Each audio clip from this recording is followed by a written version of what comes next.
పిల్లలు, ఇప్పుడు మనం ఎంతో మంచితనమున్న రాముడు గురించి ఒక చిన్న స్వీట్ స్టోరీ వినుదాం.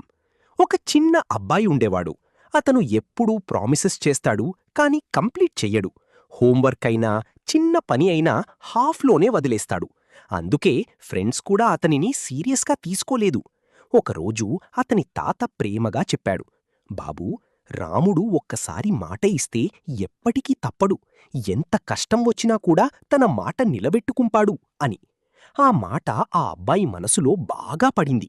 అతను ఆలోచించాడు, నేను కూడా ఇలా మారాలి అని.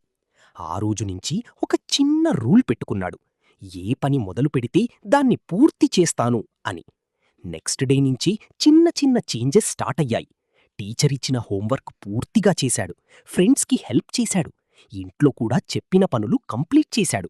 కొద్ది కాలంలోనే అందరూ అతనిని ట్రస్ట్ చేయడం స్టార్ట్ చేశారు. టీచర్ వెరీ గుడ్ అని అప్రిషియేట్ చేసింది.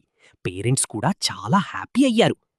పిల్లలు, ఈ కథ మనకి ఏమి నేర్పుతుంది అంటే, మనం మాట ఇస్తే తప్పకుండా నిలబెట్టుకోవాలి. చిన్న పని అయినా కంప్లీట్ చెయ్యాలి.